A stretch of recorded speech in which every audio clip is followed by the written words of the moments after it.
Evergreen.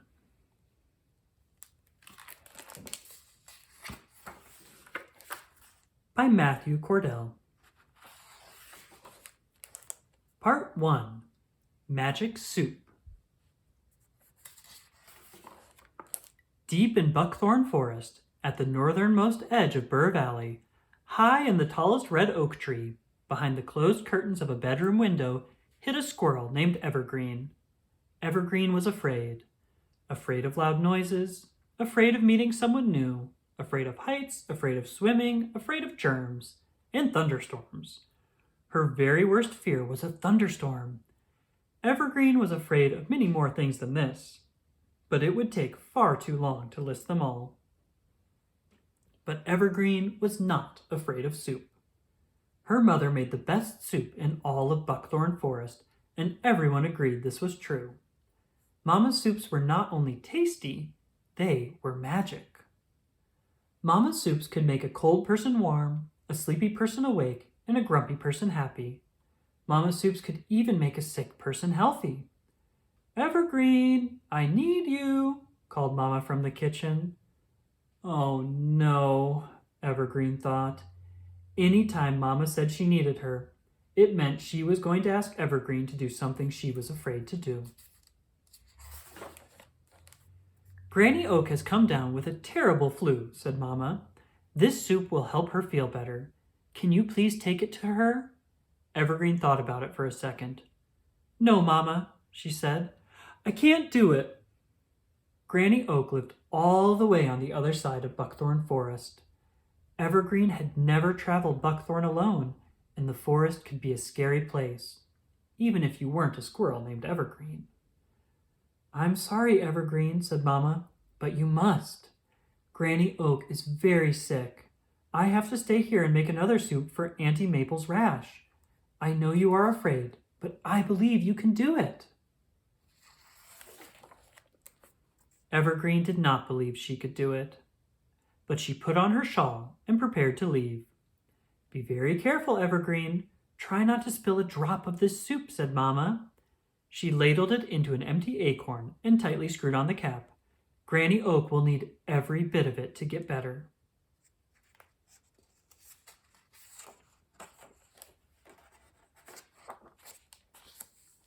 Evergreen took a deep breath. Then she went into the wilds of Buckthorn Forest. Part 2. Briar.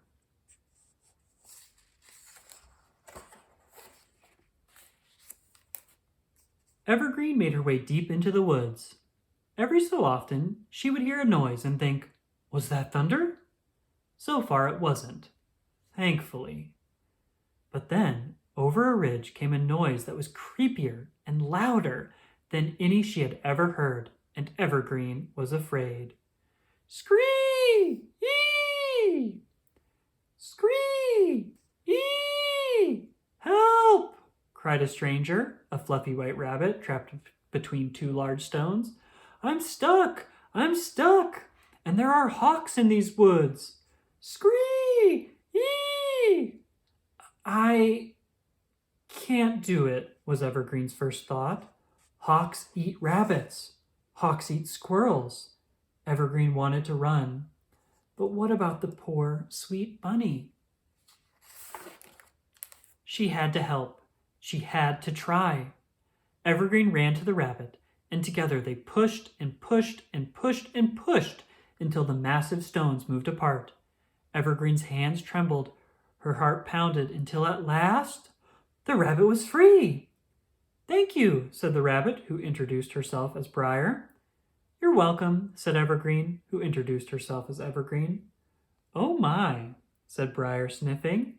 "Is that soup I smell? Being stuck has made me so hungry." "Yes, my mama made it for Granny Oak. I'm off to deliver it now." Suddenly, the not-so-sweet bunny grabbed the soup and ran. "Stop! Thief!" cried Evergreen. And Briar did stop.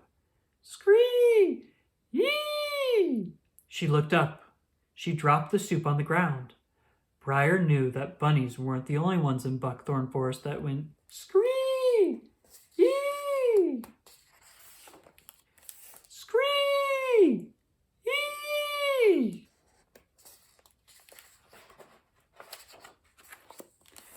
Briar disappeared into the woods, and Evergreen tried to hide too, scooping up the soup along the way.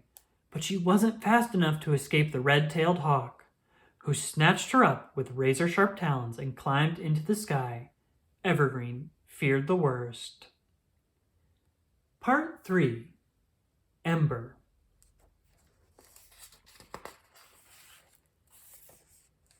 The wind whooshed as they flew. The treetops blurred below. Evergreen was afraid. For a moment she forgot she was carrying the soup. She nearly dropped the acorn. Whew! Then, as quickly as they'd taken off, they glided back down and landed. "Please don't eat me," Evergreen cried. "Ow, wow, wow," groaned the hawk. "My name is Ember. If I let go, you must promise not to run." Evergreen was so confused. Why wasn't this hawk gobbling her up? As he released her, Ember made another sad sound. "Ow! I'm in terrible pain," Ember said. "I flew into a bramble, and I'm covered in thorns. Please pull them out. I won't eat you." It was a strange proposal, and one that could still end badly, but this hawk was clearly in distress. "I can do it," whispered Evergreen.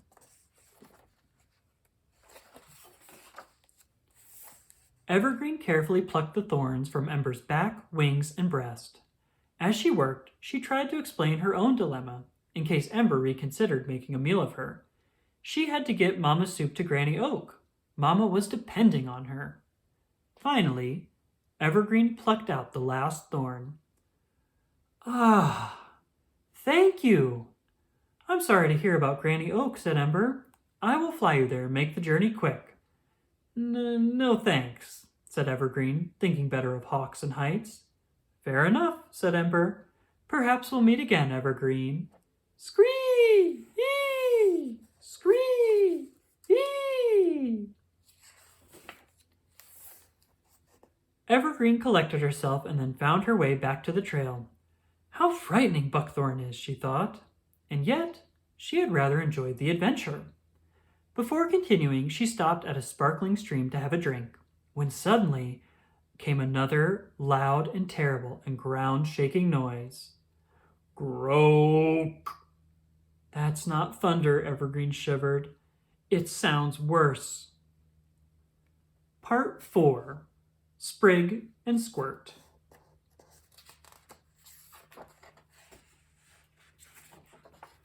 Croak! "Who's there?" croaked a toad. "Phew," Evergreen sighed. Not thunder. "It's me, Evergreen, a squirrel." The toad introduced himself as Grandpa Sprig. "Forgive me, Evergreen. I'm an old toad and I don't see too well," Grandpa Sprig said. "I wonder if you might be able to help. My great-grandson Squirt hopped out there to the rock in the middle of Silver Stream, and now he's stuck, too afraid to hop back." Evergreen could hop, but she was no swimmer. She might slip or be carried away by the stream. Evergreen was afraid, but so was Squirt, who was alone and crying. "I can do it," said Evergreen.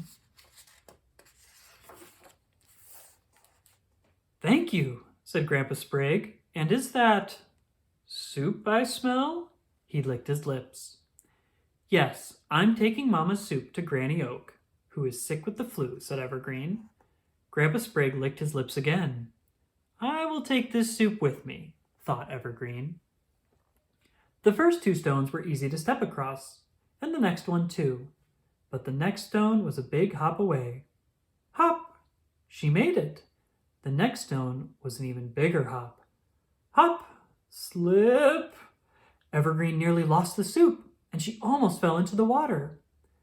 There was just one last long leap to Squirt's rock. Uh-oh, she thought. I hope I make it.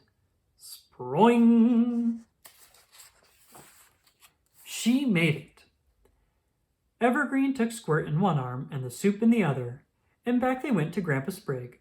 Crossing the stream seemed less scary the second time. Sproing! Hop, hop, step, step, step.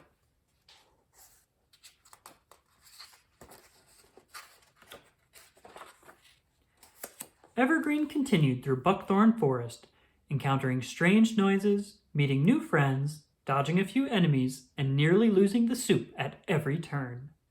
Evergreen was afraid, and yet she was happy. Finally, she was there.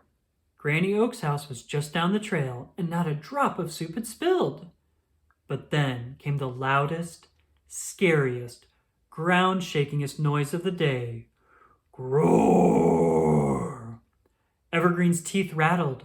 Her fur blew back. She nearly toppled over.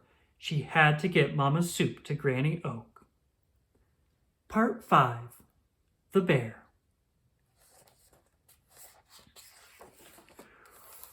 Roar! The cap of the acorn flew off. The soup sloshed, nearly spilling over the top.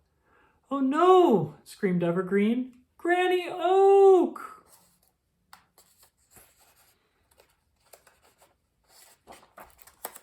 The bear slumped to the ground and sighed. "Granny Oak," said Evergreen, "you should not be out of bed in your condition. Mama made this soup especially for you."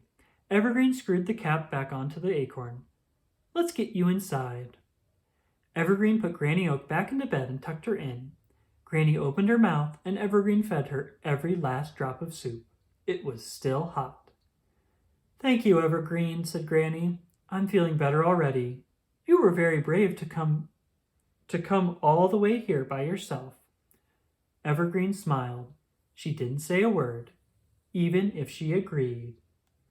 Scream! Eee! "I thought I'd find you here, Evergreen. Would you like a ride home?" asked Ember. Evergreen wasn't afraid. "Yes, I would." And Buckthorn Forest looked much different on the way home. Part 6. Home. Evergreen was excited to tell Mama about her adventure and all the animals she had met and the problems she had solved. She hung up her shawl and headed to the kitchen. "Evergreen, I need you," called Mama. "My brave girl, I knew you could do it," said Mama. "And you're just in time. Could you take this soup to Auntie Maple?" "Yes, Mama," Evergreen said. "I can." She took the soup and put on her shawl. Crack! Boom! "Sounds like a thunderstorm," said Mama. "Best take an umbrella." The